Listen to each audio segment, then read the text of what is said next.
Assalamualaikum warahmatullahi wabarakatuh. Dan selamat datang di podcast Circle of Tobatku. Yeay. Oh, banyak penonton. Oke, jadi kita sudah sampai di edisi keempat, kalau tidak salah. Malam hari ini, edisi kali ini kita kedatangan seorang filmmaker, seorang sutradara, dan melanglang buana lah juga di dunia film di Sulawesi Selatan. Dan mari kita sambut Magung Budiman. Yeay. Bisa berharap ada Magung Budiman. Okay. Apa kabar, Magung? Baik. Ini belakangan saya lihat lagi sibuk sekali, lagi bikin apa nih, Magung? Kalau di film terakhir kita baru saja menyelesaikan syuting film yang bekerja sama dengan KPK. Oke. Pendek. Magu di film itu sebagai apa? Sebagai sutradara. Oh, saya berharap jadi bintang film juga. Wah. Oh, sutradara ya? Iya. Berarti film ini akan menceritakan soal apa, Magu? Dan kenapa tertarik untuk menyutradarai film ini? Sebenarnya cerita ini kan cerita yang dikompetisikan sebenarnya. Oke. Dikompetisikan, lalu produser saya Dafir dengan produser saya Habibi, dia itu ke Jayapura untuk masuk proses workshop untuk diseleksi lah, nanti terpilih yang paling terbaik di dalam 10 cerita yang digodok kayak gitu. Dan beruntungnya dengan usahanya Dafir sebagai produser dan Habibi sebagai penulis, menanglah sebagai film yang bakal diproduksi cerita kami. Yaitu film Tumbuhlah. Gitu. Ini mau dibongkar sedikit ceritanya atau belum waktunya? Dan kapan tayang?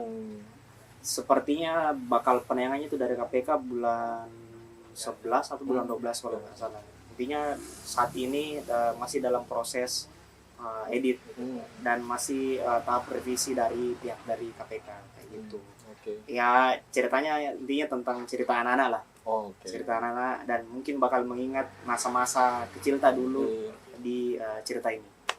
Jadi mungkin tidak akan jauh dari ini ya, narasi KPK soal anti korupsi mungkin. Iya. Masih kita pastinya bakal menyisipi nilai-nilai yang ada dari anti korupsi itu.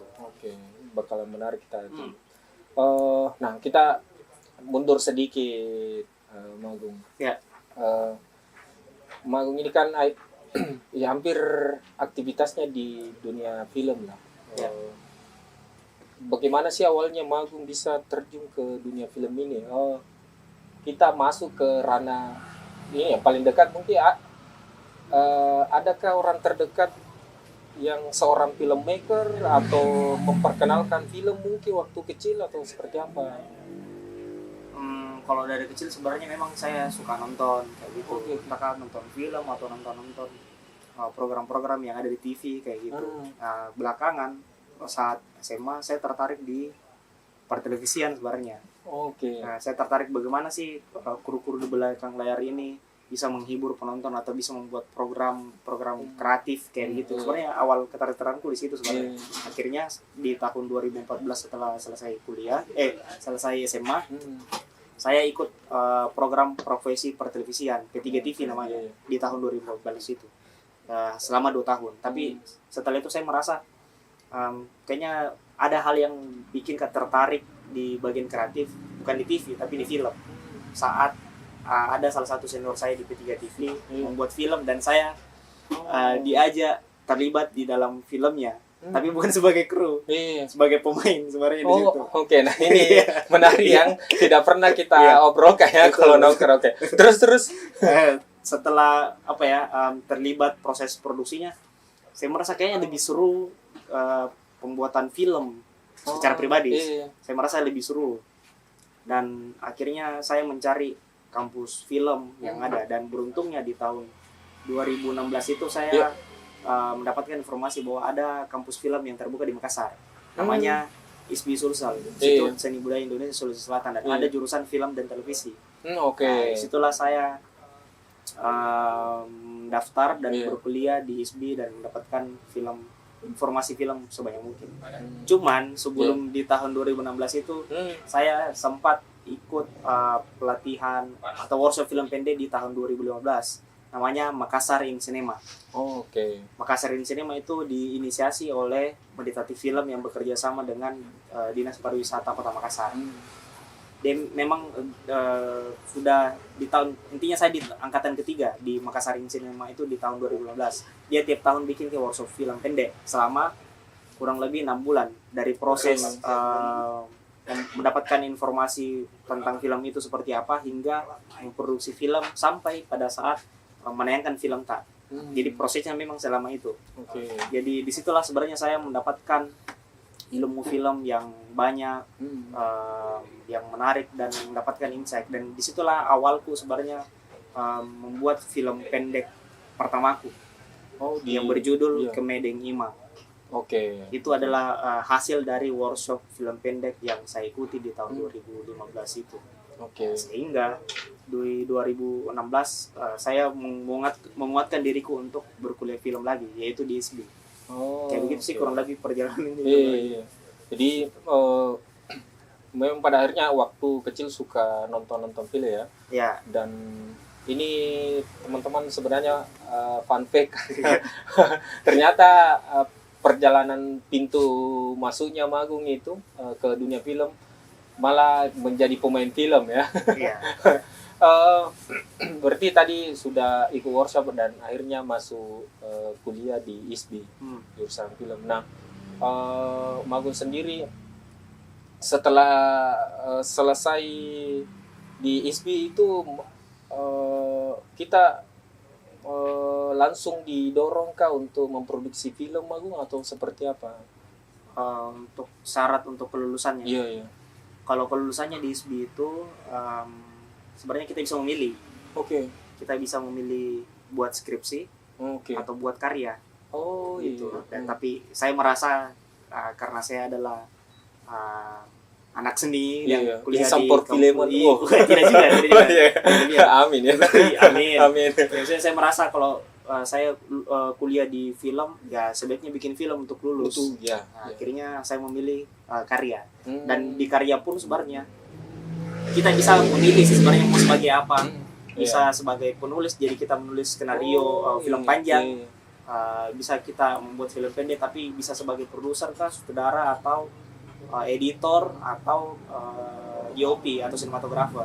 Saya secara pribadi karena memang dari awal saya menggeluti dan memfokusi diriku menulis skenario dan monitor film.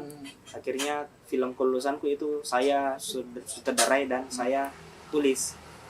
Cuman sayangnya di kampus ISBI kemarin, nggak tahu kalau sekarang ya, karena saya sudah tidak berkuliah lagi di sana. Ketika kita bikin karya, si mahasiswa itu hanya bisa satu orang yang membuat karya. Maksudnya kita nggak bisa urun daya atau bekerja sama secara misalnya 5 kelompok atau dua orang 3 orang untuk bikin satu karya itu nggak bisa. Jadi satu mahasiswa, jadi bahasanya satu mahasiswa satu karya. Tapi memang kita bakal dibantu sama teman-teman. Ya. Iya, secara praktek kita dibantu sama teman-teman. Itu sih sayangnya kemarin karena jadi bahasanya kita harus berjuang secara mandiri. Kita membiayai diri sendiri dan hanya seorang diri. Itu sih kemarin kurangnya. Iya. Dan film pertama Magus, film kedua lah ya, karena film pertama kan yang di hasil workshop tadi. Film kedua Magung yang mana? Film kedua itu adalah tugas semester 2 kalau nggak salah. Jadi kita diberi tugas salah satu dosen membuat film, tapi kita dibagi per kelompok di semester 2 itu. Akhirnya satu kelompok saya ini yang berkelompok dengan saya membuat film yang berjudul Seperti Seseorang yang Sedang Menunggu. Itu kita syuting di Maros. Di film panjang pertamaku Kemedeng Imang itu syutingnya di Makassar. Karena memang workshopnya di Makassar gitu kan. Kalau di film kedua aku, kita mencoba membuat film yang agak sedikit berbeda. Akhirnya kita mencoba syutingnya itu di Maros, di Ramang-Ramang, daerah Ramang-Ramang. Dan sebenarnya di satu kelompok itulah akhirnya memicu terjadinya atau terwujudnya kelompok filmku, yaitu Kamar Senyap. Itu sebenarnya awal mulanya. Iya, nah kita nanti bahas soal Kamar Senyap dan beberapa film yang sudah diproduksi kan. Tadi Magu membicarakan soal filmnya, menu ide dan lain-lain.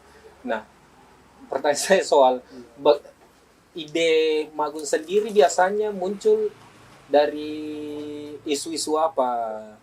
Magung, kalau Magung misalnya mau menyebut saya lebih tertarik di isu seperti ini, karena Magung kan sudah ya memproduksi banyak film dan kalau Magung sendiri sejauh ini menemukan ide lebih ke isunya kemana, dan sudah bikin film kah dan berapa film yang dibikin di isu itu, ataukah mengalir toh yang menurutnya Mang lagi by isu mungkin yang lagi ramai atau seperti apa? Sebenarnya by momen sih menurutku secara pribadi, kayak momennya saat itu, dan saya merasakan kayaknya menarik yang ini, cerita ini atau ide cerita ini itu yang saya buat kayak gitu.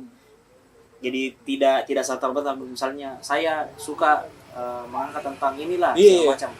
Cuman kalau kita melihat belakangan film-film yang awal-awalku ada 2, 3 atau 4 film yang saya bikin memang secara tidak sadar. Secara saya melihat filmku sendiri, secara tidak sadar saya sering mengangkat film-film yang terkait dengan lokalitas. Yang pertama. Yang kedua, saya mengangkat tentang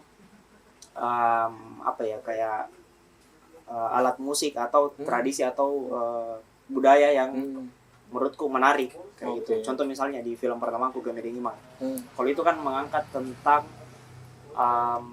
sebenarnya ide cerita itu ku pikirkan waktu ku pernah tinggal di Pinrang. Oh, itu awal muncul. Iya, saya dulu pernah tinggal di Pinrang, itu di PK Bata Pinrang. Lebih tepatnya SD SMP. Saat acara syukuran itu kayak ada baca-baca. Dan ada baca-baca dan ada momen di mana kita belum bisa makan ini yang disajikan sebelum Pak Imam datang dan membaca-bacainya. Ya dari ide cerita itu sebenarnya dari Pinrang sebenarnya. Tapi ide cerita ini kita bawa ke versi Makassar, dan memang di Makassar pun terjadi seperti itu. Jadi maksudnya tidak selatan secara umum seperti itu. Itu jadi momen yang kuingat saat itu di tahun 2015 itu. Momen itu yang kuingat. Itulah kenapa saya memilih di cerita itu. Beda halnya dengan ada film ketiga aku namanya Suara dari Kelangan. Kalau itu mengangkat tentang Sindrili Keso-Keso. Awal ide awalnya itu sebenarnya karena nggak tahu kenapa saya tertarik di tahun itu, di 2018 kalau nggak salah ingat. Itu film ketiga aku. Saya tertarik di Sindrili Keso-Keso itu. Nggak tahu kenapa saya kayak seperti menarik, kayak ada sesuatu yang magical ketika saya mendengar lantunan musik Keso-Keso. Nggak tahu, menarik saat itu. Nah, di situ saya diskusikan sama produserku namanya Arman Dewarti. Dielaborasikan ke dengan hal yang lain, isu yang lain. Isunya apa saat itu? Yaitu DITI, Darul Islam, Tentara Islam Indonesia. Yang setelah saya riset, saya mendapatkan informasi bahwa DITI itu ingin mengislamkan Indonesia di tahun 50-an, kalau tidak salah 50-an, 60-an. Dan salah satunya itu dia ingin menghilangkan alat musik tradisional karena menganggap itu adalah bid'ah. Jadi terus saya riset lagi, selain alat musik tradisional, bahkan pemusiknya pun dihilangkan. Jadi maksudnya dari argumen itu atau riset itu, jadi saya membuat cerita di film Suara dari Kelangan. Kayak begitu sih. Jadi tergantung momen pada saat itu seperti apa, dan saya elaborasikan dengan teman-teman untuk memaksimalkan diri ceritaku. Oke. Jadi memang dalam hal elaborasi dia tetap membutuhkan diskusi dengan teman-teman ya. Betul. Dan sejauh ini banyak narasi-narasi lokal mungkin yang sudah diangkat. Nah, membicarakan soal tadi film. Tapi kalau dihitung sekarang Magum bikin film yang dia disutradarai ada berapa? Susah dihitung sih. Banyak kayaknya. Harus sebut satu-satu kan atau langsung jumlah berapa total. Dan menurutnya Magum per hari ini ya kita take podcast ini film yang mana menurutnya Magum yang Pakamba yang oke banget lah menurutnya. Dan apa pertimbangannya menurutnya Magum?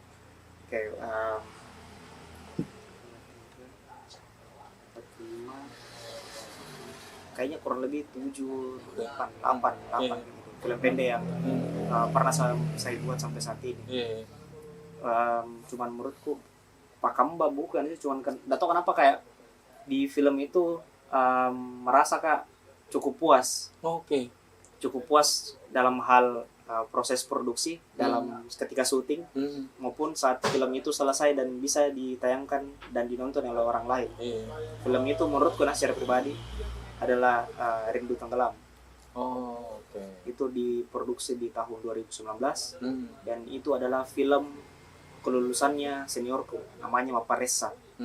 Jadi seperti tadi yang gue bilang, dia film kelulusannya adalah satu orang terus dia fokusnya yang ngambil untuk kelulusannya itu adalah editor. Editor. Begitu. Cuman karena film ini harus satu orang yang memproduksi, otomatis dia juga merangkap sebagai produser karena dia membiayai filmnya. Nah, cuman diajaklah saya bekerja sama dan dipercayakan sebagai sutradara di proyek itu. Dan itu syutingnya kemarin di Pulau Wali lah, daerah Sulawesi Barat. Itu hampir kan perbatasan Majene kalau tidak salah. Ingat kan? Di situ syutingnya selama beberapa hari. Kita bawa teman-teman dari Makassar syuting di sana dan menurutku seru. Experience-nya juga ya. Iya, experience-nya kayak gitu. Apalagi kita syuting sama teman-teman yang maksudnya kita sudah saling mengenal satu sama lain. Dan bisa saya bayangkan lokasinya itu pasti akan ini ya, perbatasan Majene Mamuju itu, pantainya itu, pohon kelapa itu pasti bagus sekali. Betul. Pemandangannya. Dan saya membayangkan sebenarnya mencari pantai yang sangat berdekatan dengan sebuah rumah. Rumah si pemeran utama ini sebenarnya. Dan si produserku, si Maparesa ini mendapatkan tempat itu. Dan menurutku memang sesuai sama apa yang kuinginkan. Dan maksudnya itu salah satu kepuasanku sebenarnya. Kayak gitu. Dan berapa lama kemarin syutingnya? Dan berarti yang tadi karena bekerja bareng-bareng dan masih lokalitas juga ya, menceritakan soal apa filmnya? Kalau Rindu Tenggelam itu menceritakan tentang Aco yang mempunyai adik dan mempunyai mama di situ, mempunyai ibu, mencoba bertahan hidup dengan segala problematiknya tanpa ayahnya, karena ayahnya sedang pergi melaut dan tak kunjung datang lah, kayak gitu. Jadi ada intrik intrik konflik antara ibu dan anaknya, ada kerenggangan lah dan segala macamnya. Jadi seperti itulah. Tapi itu sebenarnya cerita itu kita dimulai. Ide cerita ini dimulai dari Maparesa sendiri sebagai produser dan punya karya kan. Itu sebenarnya dia mau angkat tentang musik sayang-sayang. Musik sayang-sayang kecapi mandan lah. Jadi memang salah satu informasi dari musik sayang-sayang itu adanya tentang kerinduan kayak gitu. Terus kita elaborasikan nih, bagaimana kalau kita bikin cerita tentang ada keluarga yang tanpa ayahnya, yang pergi melaut tapi tak pun datang, dan bagaimana mereka menjalani hidup sehari-hari tanpa ayah. Kayak gitu sih. Sekarang lagi rame isu itu ya. Kayak apa ya? Fatherless ya. Apa ya? Saya lupa, kayak nanti dikoreksi itu. Saat ini. Iya, lagi rame. Cuman saat itu di tahun 2019. Iya. Saat itu 2011. Oh, ini cocok sekali sudah dipromosikan lagi filmnya karena sekali lagi rame soal isu seorang anak yang tidak merasakan keberadaan ayahnya. Tapi ini kan beda karena ini pergi melaut atau beda mungkin ya. Sama Ya. yang kedua sebenarnya waktu itu musik sayang-sayang itu atau kecapi Mandar itu yang besar kan, ada Iya. kecapi yang besar itu adalah yang saya tahu ya, yang saya riset, caranya menghibur nelayan saat di laut. Jadi dia menghibur dirinya sambil melantunkan, memainkan musik sayang-sayang itu. Oh iya. Untuk melepaskan kerinduannya terhadap orang-orang yang ditinggalkan di sana misalnya gitu. Jadi aduh ya, syair-syair mungkin ya yang dinyanyikan. Jadi langsung kita semua elaborasikan informasi-informasi itu, akhirnya terwujudlah film Rindu Tenggelam. Oh, oke. Rindu Tenggelam. Nah, kalau sejauh ini Magung di mana sih kesulitannya kalau kita menyutradarai sebuah film?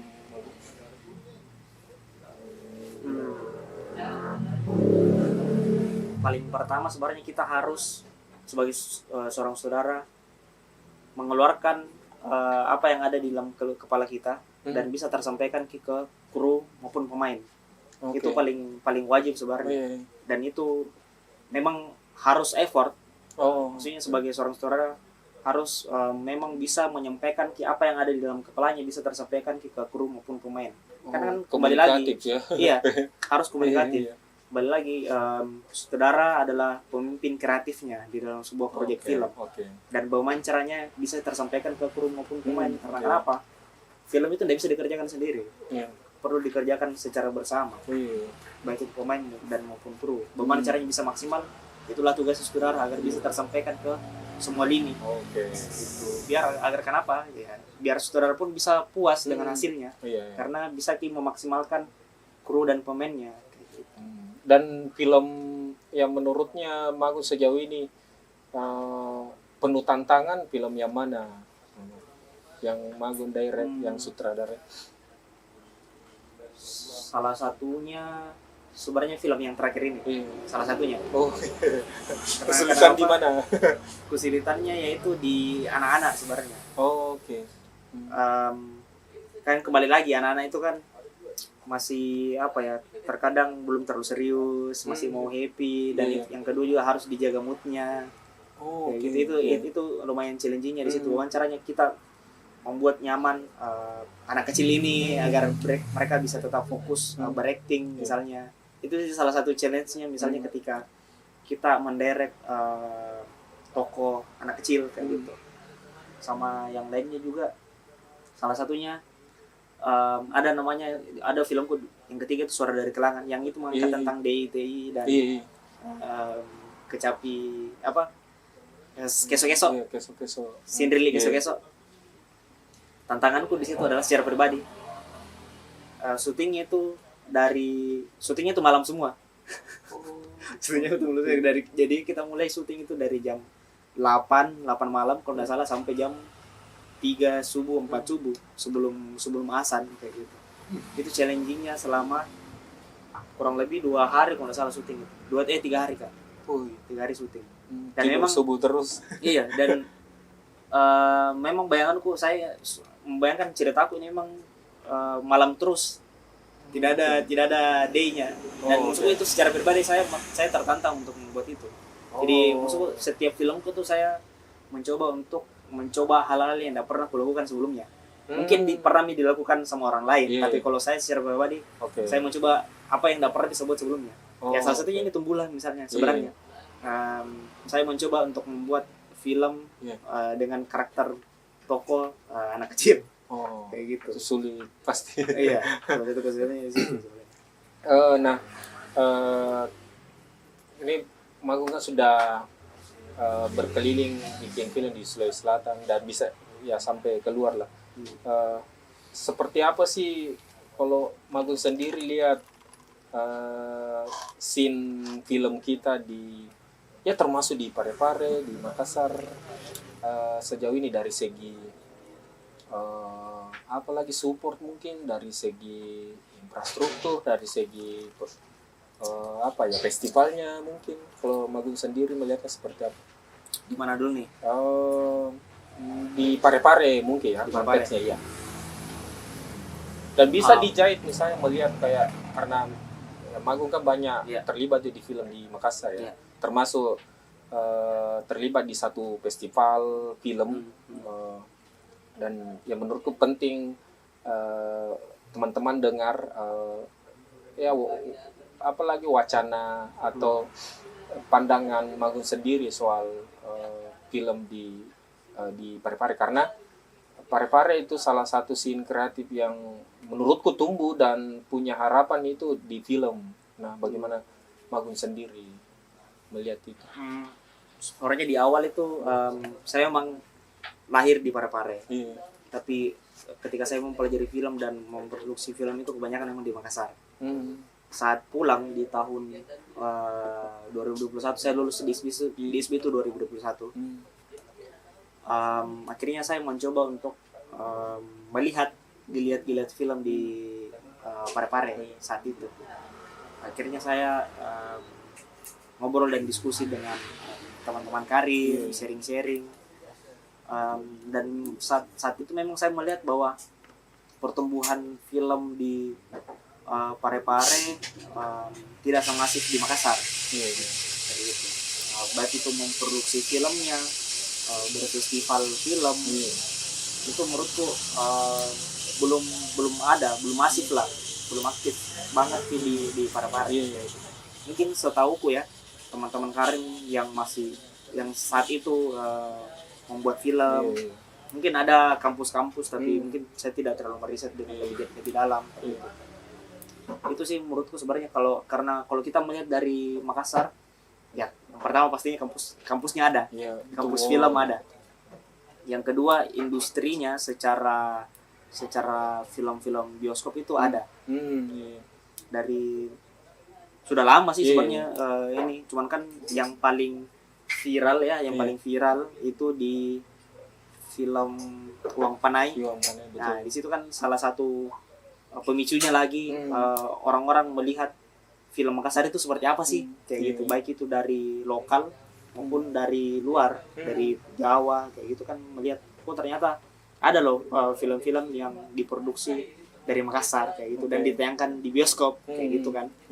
Maksudnya gilet-gilet itu di Makassar itu sudah mulai berjalan sampai saat ini. Jadi dalam hal alat maupun dari dari SDM lumayan mumpuni teman-teman dari Makassar kayak gitu. Maksudnya kita bisa lah membuat film secara mandiri kayak gitu. Di Parepare saya belum merasakan itu. Saya belum merasakan gilet-gilet itunya. Dan kalau itu dari film komersil. Itu dari film bioskop. Kalau dari film-film independen, ya karena ya kita bisa mencoba membedakan itu kan ya. Kalau film independen kan secara mandiri kita bikin kan, menurutku saya belum merasakan itu juga sebenarnya. Paling itu salah satu komunitasnya itu teman-teman karir yang membuat itu, tapi belum secara masif. Beda halnya waktu di Makassar, itu ada beberapa komunitas komunitas film, baik itu komunitas dari luar kampus maupun dalam kampus. Jadi saat saya masuk di tahun 2016 di ISB, ada beberapa kayak himpunan kampus di Makassar, salah satunya ISB, Unhas, Unifa, STIMIK. Sekarang jadi apa lagi STIMIK? DIPA. Universitas Diponegara ya? DIPA. DIPA. Kampusnya bawah produser. Bawah produser. Apalagi Polimedia Kreatif. Jadi saat itu aktif masing-masing himpunan itu membuat film. Setauku ya, aktif membuat film secara mandiri. Habis itu ada tempatnya menayangkan film. Namanya Pekan Film Makassar. Itu kayak seperti sebuah festival lah, festival film, dan di situ kita bisa bertemu satu sama lain. Pekan Film Makassar itu ya, yang saat ini kan jadi Festival Film Makassar kan ya. Festival Film Makassar. Jadi tahun itu Pekan Film Makassar sejak tahun 2015-14 kalau nggak salah deh. Iya, kalau nggak salah ya. Di situ kita bertemu. Jadi menurutku ada tempatnya, ada wadahnya, filmnya itu bisa ditayangkan. Salah satunya, maksudku, salah satunya. Jadi maksudnya secara alur ya, ekosistem. Itu iya, secara ekosistem masih terasa lah berjalan. Nah, tadi beberapa poin penting untuk satu ekosistem film ini penuh harapan ya. Tapi kalau di Parepare sendiri, Magung, sebaiknya apa sih yang kita harus lakukan untuk mendorong film ini untuk terus tumbuh gitu ya, baik secara individu kah, secara kantong-kantong atau komunitas-komunitasnya kah? Karena kalau saya keluar itu selalu juga menceritakan bahwa kalau di Parepare itu kami ada harapan di film, karena ada satu ruang dan teman-teman di sana yang berfokus di film, ya Karim yang saya maksud. Nah, kalau Magun sendiri lihat sebaiknya kita harusnya seperti apa untuk mendorong film di Parepare? Bagaimana ya? Salah satu hal yang mungkin penting menurutku adalah kebanyakan orang mungkin harus sadar bahwa film itu adalah alat yang kita bisa manfaatkan untuk menyampaikan informasi dengan maksimal. Karena kenapa? Film itu menurutku adalah sangat kompleks sekali. Ada audionya, ada visualnya, kita bisa masukkan musik, kita bisa masukkan seni yang lainnya di dalam satu film, animasi dan segala macam. Menurutku banyak scene kreatif ya, iya, bisa banyak, masuk. iya. Semua hal kreatif itu kita bisa masukkan di dalam film. Dan kita bisa mendapatkan informasi dari situ ataupun menyampaikan informasi dari situ. Entahkah menyampaikan keinginan untuk keresahan secara pribadi atau mengikalkan suatu produk atau apapun itu. Sebenarnya itu dulu sebenarnya pemahaman itu bahwa film itu sebenarnya penting untuk berada di sekitar kita sebenarnya. Satu media untuk menyampaikan ini ya, gagasan, ide dan keresahan. Ya. Jadi maksudnya tidak informasi ini tidak hanya diperuntukkan untuk pembuatnya, tapi penikmatnya pun seperti itu. Kalau pembuat dan audiensnya juga perlu kesadaran itu. Nah, kalau untuk mendorong itu sebaiknya misalnya di ruang-ruang komunitas itu sebaiknya kita ngapain untuk mendorong lebih masif lagi untuk ya sampai di tahap audiens memahami film, keberadaan film ini, teman-teman sendiri yang sering terlibat apalagi memahami film ini misalnya. Jadi kalau Magun sendiri sebenarnya yang perlu didorong selain tadi yang pemahaman, pemahaman ini kan bisa dilakukan lewat ya film itu sendiri atau misalnya lewat workshop kah, loka karya kah di tengah, atau kalau Magun sendiri adakah misinya mendorong itu di Parepare lewat secara individu atau mungkin di ruang kreatifnya mungkin Magun seperti apa? Salah satunya sebenarnya jujur saya butuh orang lain. Saya tidak bisa sendiri untuk melakukan sesuatu hal kayak gitu, baik itu bikin film ataupun hal yang lainnya. Salah satu yang kita bisa lakukan adalah kita tawarkan alternatif yang lain, tontonan film. Mungkin kebanyakan orang itu nonton film-film yang ada di bioskop atau film-film panjang. Padahal ada opsi yang lain. Kita bisa menikmati film itu secara durasinya itu pendek, yaitu film pendek. Makanya kita bisa menawarkan diri, menayangkan film-film alternatif itu di tempat alternatif juga kayak gitu. Salah satu yang pernah dilakukan ya di Parepare itu Surek kalau salah. Surek itu yang teman-teman dari di kemarin di Good Mood ya. Di Good Mood, teman-teman Good Mood, kita mencoba untuk menayangkan film-film itu setiap bulan sekali sebulan kita menayangkan 3-4 film, film-film pendek secara gratis Iya. untuk memberikan apa ya, pemicu ketertarikan orang-orang seperti apa sih itu film pendek kayak gitu.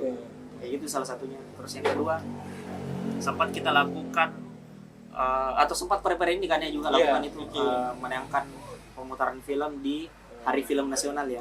Di Hari Film Nasional itu juga sebenarnya salah satu bentuk pemicu untuk menarik ketertarikan orang menonton film pendek kayak gitu.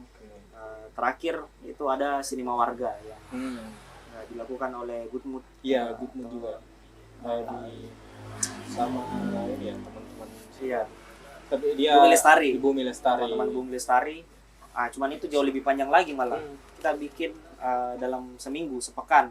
Sinema Warga sepekan kayak gitu. Kita menayangkan beberapa film pendek lagi tiap harinya, cuman kita mencoba mengkotakkan itu jadi satu pemutaran film yang berisi 3-4 film. Kita menyambungkan satu sama lain, kira-kira apa sih keterlibatan atau apa sih keterkaitan dari 4 film ini. Kayak misalnya dalam satu pemutaran film ada 4 film itu yang mengangkat tentang isu-isu tentang korupsi misalnya. Jadi kita kaitkan satu sama lain. Nah, itulah tugas-tugas programmer film sebenarnya. Nah, Itu sih salah satu pemicunya untuk membuat tertarik orang adalah kita menawarkan film-film alternatif. Selain itu, ya pastinya kita mencoba bikin pelatihan film. Pelatihan film itu tidak hanya secara teknis ya. Pelatihan film itu maksudnya bagaimana sih sebagai produser film, bagaimana sih tugas-tugasnya penulis film, menulis skenario film itu seperti apa sih sebenarnya. Jadi tidak hanya teknis dalam artian sebagai kameramen atau sebagai sinematografer itu seperti apa sih, lensa apa dipakai segala macam. Tapi harusnya memang merata. Biar kenapa? Bisa maksimal satu sama lain. Karena kembali lagi film itu tidak dibuat sendiri. Film itu diproduksi secara banyak orang dan bisa dimaksimalkan gitu. Maksudnya itu salah satunya ya. Selain menayangkan alternatif film, membuat workshop film kayak gitu. Salah satunya. Mungkin kita bisa lakukan ke depan. Banyak medium yang harus kita lakukan ya, misalnya kayak pemutaran lokakarya. Dan secara sadar pun ke depan pastinya ada orang-orang yang mencoba mencari pembuat film agar bisa dibuatkan film kayak gitu. Itu harapannya ke depan. Sampai di tahap itu ya. Iya dong. Maksudnya kembali lagi bahwa film itu penting bagi orang-orang, baik itu menyampaikan informasi, menyampaikan kerjasama ke depan. Jadi maksudnya film kita bisa mendapatkan setidaknya keuntungan dari situ juga selain secara mandiri bikin. Jadi padahal sebenarnya tidak semenakutkan itu jadi filmmaker ya di daerah dalam artian jauh dari ekosistem yang cukup baik mungkin ya. Karena dari tadi Magung ini ya cukup optimistis sebagai filmmaker dan tinggal di Parepare. Nah, harusnya teman-teman seoptimis apa sih Magung melihat perfilman di kota Parepare, Magung? Karena bahasanya gimana? Kalau kita mau bandingkan perfilman di Parepare dengan Makassar, itu gapnya agak lumayan jauh. Apalagi kita mau bandingkan di Jakarta, itu sangat jauh sekali. Tapi setidaknya kita mencoba mencoba untuk tetap optimis di film. Ya contoh misalnya itu, kayak misalnya kita memperlihatkan bahwa film itu penting. Misalnya kalau mau mencoba secara mandiri ya kita coba ajukan proposal. Kita punya cerita film nih, terus kita bikin proposal dan terus kita tawarkan di beberapa orang yang mungkin bisa diajak kerjasama bikin film, sehingga bisa terwujudlah film. Setelah bikin film, coba bawa film tak itu di festival-festival, karena festival menurutku adalah wadah agar film kita bisa kelihatan, bisa dilihat sama orang. Jadi tidak hanya sekedar berkompetisi, tapi berjejaring. Berarti teman-teman ini perlu juga ya untuk berjejaring ya secara individu maupun komunitas. Dan maksudku jangan hanya berkutat di Parepare.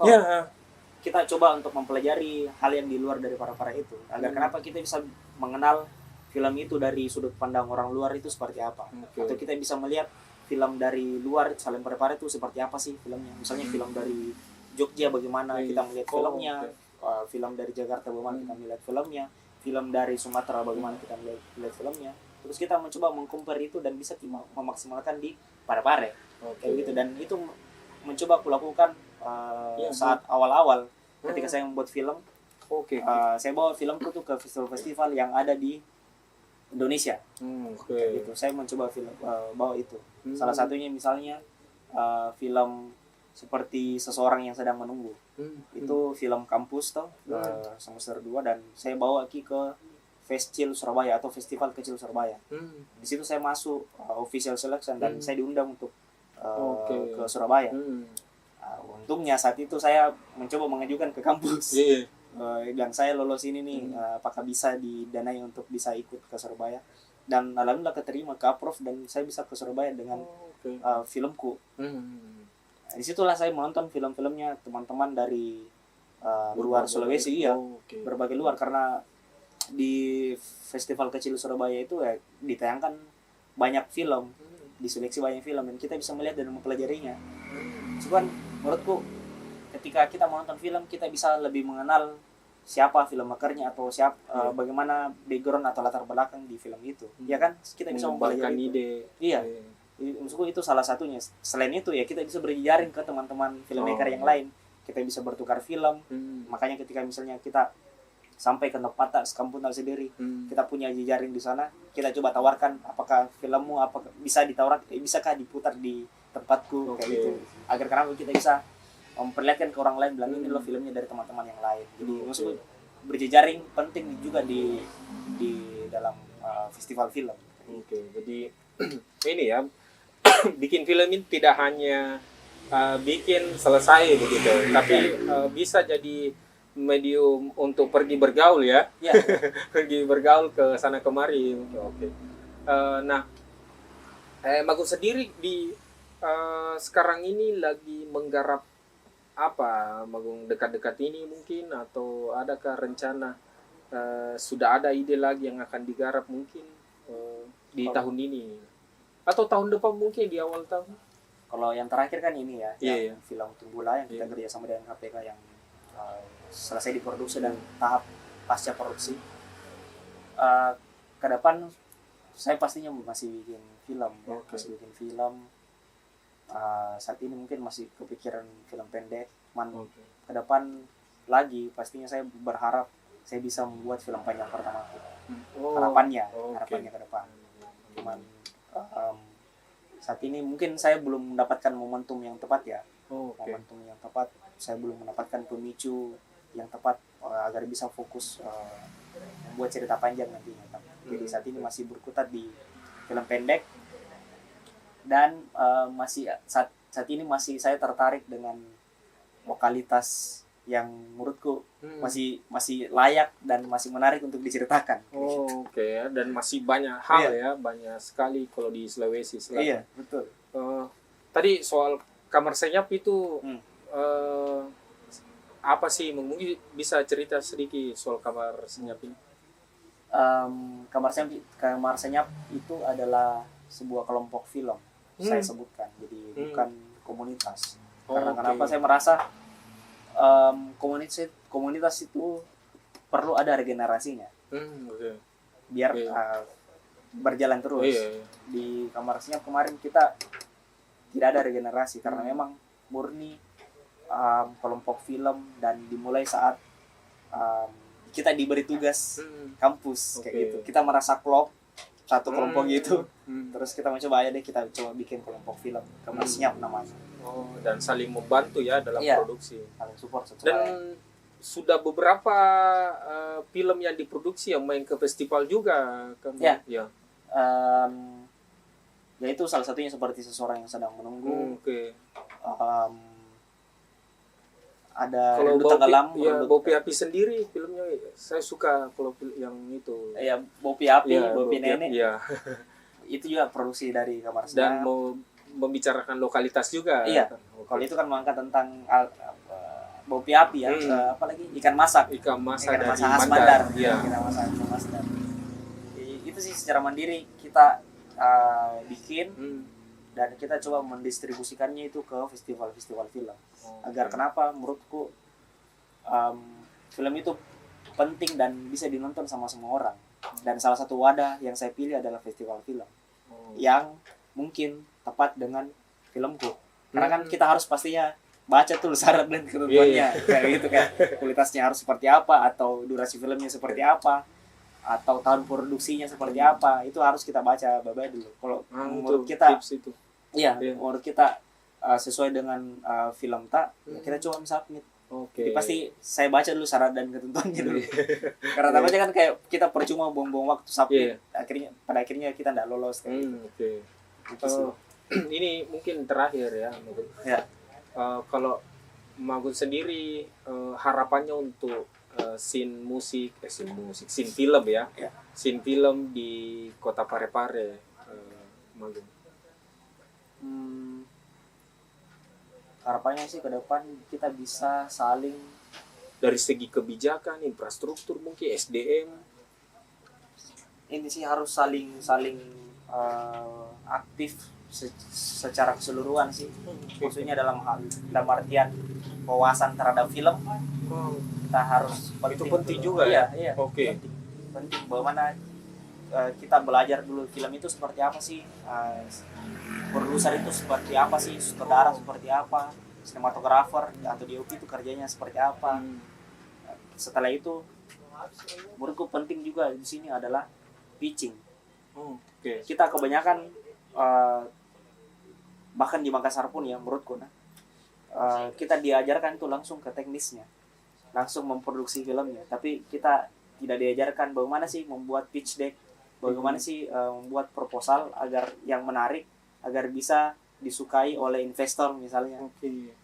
Itu yang perlu dipelajari sih sebenarnya, bagaimana caranya kita merangkai yang ada dalam kepala kita, ide cerita kita, lalu kita membuat proposal sehingga membuat tertarik investor.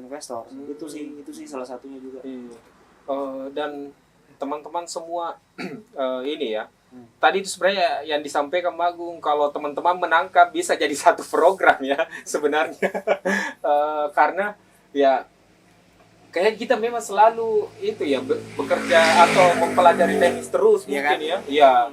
Dan tidak pernah padahal sebenarnya di luar sana orang biasa timbul pertanyaan, ini orang bisa kemana-mana karena biasanya keterampilannya menawarkan ide ya, menjual ide, mungkin bahasa kasarnya menjual ide, dan banyak yang apalagi yang support. Dan terakhir saya misalnya ikut workshop lokakarya dokumenter itu, belajar soal bagaimana sih bikin deck yang keren untuk bisa filmmu dibiayai, di support dan bisa dibawa kemana-mana gitu. Nah, obrolan itu ya mungkin jauh dari komunitas kita juga ya. Dan ini konteksnya bukan cuma di ranah film, tapi hampir scene kreatif kayaknya, Magung. Jadi semoga mungkin di scene teman-teman literasi mau bikin workshop film sangat berkaitan juga. Misalnya teman-teman di Parepare Indi kan misalnya yang bergerak di scene musik dan sangat berkaitan, bisa workshop scoring film atau apa mungkin. Jadi menurutku tadi sangat menarik sarannya Magung soal itu, dan itu bisa jadi satu program. Harusnya teman-teman kalau menonton ini program, dan kita bikin sendirilah festival ya, bikin scene film kita tumbuh. Dan ya semoga Magung bisa sering-sering keluar dan bawa ke Parepare ilmunya dengan teman-teman. Dan kita juga doakan Magung untuk realisasi film panjangnya. Dan maksudnya kita sangat terbuka sekali bekerja sama atau sharing. Karena menurutku film itu sangat bisa sekali bekerja sama di lini manapun, dalam hal kreatif maupun seni manapun.